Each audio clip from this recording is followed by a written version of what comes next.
Hello, everyone, and welcome to this explainer. Today, we are diving into a truly radical idea in the world of neuroscience. We usually think of trauma as this permanent injury, right? Like a broken system. But what if trauma is actually just a piece of learning that worked a little too well? Today, we're going to explore the fascinating science of exactly how the brain learns to let go of fear and how certain substances might actually supercharge that whole process. Okay, so before we can talk about unlearning fear, we first have to understand how we learn it in the first place. The human brain is just an absolute masterclass in survival. It can take a single moment of real, visceral danger and literally burn it into an automatic reflex. A specific smell, a sudden loud sound, or maybe even a certain face gets filed away as this permanent alarm. And the crazy thing is, long after the actual threat is completely gone, that alarm just keeps firing. Undoing that reflex, well, that is for sure one of the hardest things a human nervous system can do. So here is our roadmap for today's explainer. We're going to cover the anatomy of trauma, what fear extinction actually is, psilocybin and new learning, how MDMA acts as the amygdala switch, the difference between extinction and reconsolidation, and finally, why these tools are amplifiers, not cures. Let's kick things off with Section 1, the anatomy of trauma. When we look at the deep biological machinery that drives a fear response, we've basically got three main players at work. First up is the amygdala. Think of this as the brain's alarm system. It's what drives that immediate physical panic response. Next, we have the ventromedial prefrontal cortex, which acts as the brakes. Its whole job is to regulate and calm that alarm down. And finally, the hippocampus. This is the context provider. It's the part that tells your brain, hey, we're safe sitting in our living room right now. We are not back in that dangerous situation. Basically, trauma happens when the amygdala's alarm totally overpowers the brakes and just completely ignores the context. Moving right along to Section 2, what fear extinction is. This brings us to a massive paradigm shift because almost everyone totally misunderstands how trauma recovery actually works on a biological level. Seriously, think about it for a second. How exactly do you dismantle a permanent biological alarm? If an animal in a lab learns that a specific tone predicts a shock, it's going to freeze whenever it hears that tone. But if you play that tone dozens of times with no shock, eventually that freezing behavior fades away. But what is physically happening inside the brain to make that fading occur? Well, the answer is something called fear extinction. By definition, this is the active learning of safety that lays down a brand new, competing memory in the brain. It's literally the quiet engine running underneath all trauma therapy. It relies entirely on the prefrontal cortex learning to pump the brakes on the amygdala, while the hippocampus provides that crucial context saying, hey, this cue is safe now. We so often make the mistake of thinking that unlearning is the same thing as forgetting, like deleting a file on your laptop.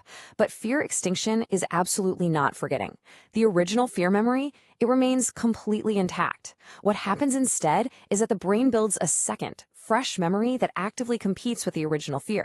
So healing trauma isn't about erasing old pathways. It's about building stronger, newer pathways that just override the alarm. Which brings us to Section 3, psilocybin and new learning. Check out this data from a landmark 2013 study. Researchers Catlow and her colleagues conditioned mice to fear a specific cue and then tested how fast they could achieve that fear extinction we just talked about. Notice how the mice given a low dose of psilocybin extinguished their fear significantly faster than the saline control group. But look at that third bar. The high dose group did not see this benefit at all. So this tells us two huge things. First, a single psychedelic exposure can measurably accelerate the unlearning of fear. And second, dose and context matter immensely. More is definitely not always better. And that exact same study noticed another really fascinating trend: increased neurogenesis in the hippocampus. Now remember, the hippocampus is our context provider. So this hinted at something pretty incredible. The psilocybin might actually be enhancing the brain's physical structural ability to sprout the very new safety memories that fear extinction absolutely requires. All right, Section 4, MDMA, the amygdala's switch. So if psilocybin cracked the door open on this mechanism, MDMA basically kicked it wide open. In a 2015 study, Young and colleagues found that giving mice MDMA before extinction training persistently enhanced their ability to unlearn fear. Let's walk through this chain reaction because it's fascinating. Step 1, MDMA is administered. Step 2, this triggers a release of BDNF, that's brain-derived neurotrophic factor, specifically in the amygdala. BDNF is essentially the brain's master molecule for plasticity. Step 3, this rush of BDNF opens up a temporary window of super high neuroplasticity. And finally, step 4, inside that specific window, safety is learned much faster and it sticks much harder.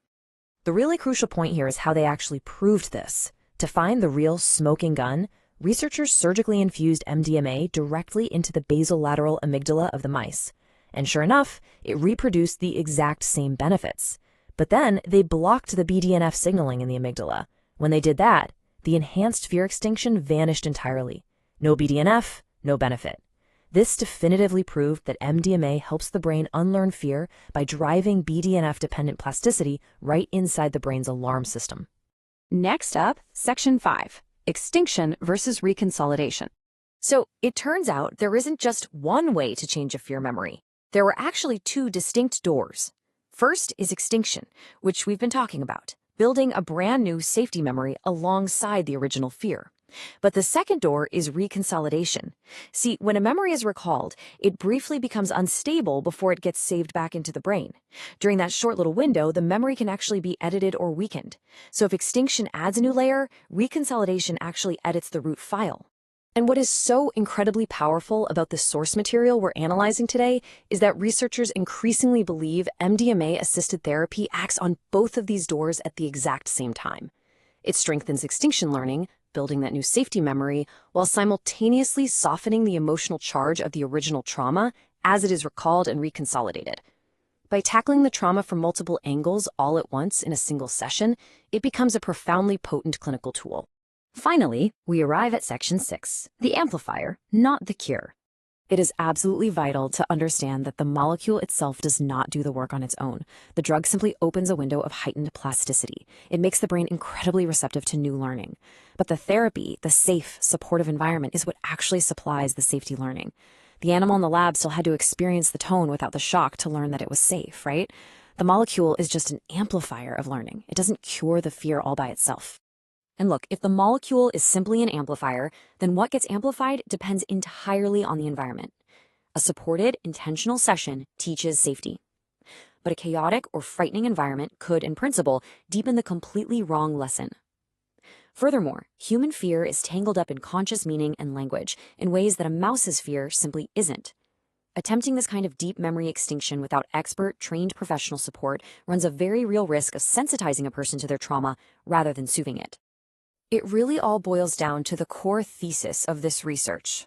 The drug creates the readiness to learn, the human context supplies the lesson. This is the actual hard neuroscience behind that old therapeutic wisdom of set and setting. The medicine provides the biological flexibility, for sure, but the healing ultimately comes from a human being finally experiencing genuine safety. Which leaves us with this final thought. We've seen how these substances physically change the brain's capacity to build new safety memories and edit old traumas. If a single molecule, paired with the exact right human context, can truly unlock our biological ability to unlearn fear, what is the future of human healing when we can finally, fundamentally let go? It is a question that makes this field of research one of the most exciting frontiers in modern science. Thank you so much for joining me for this explainer, and keep learning.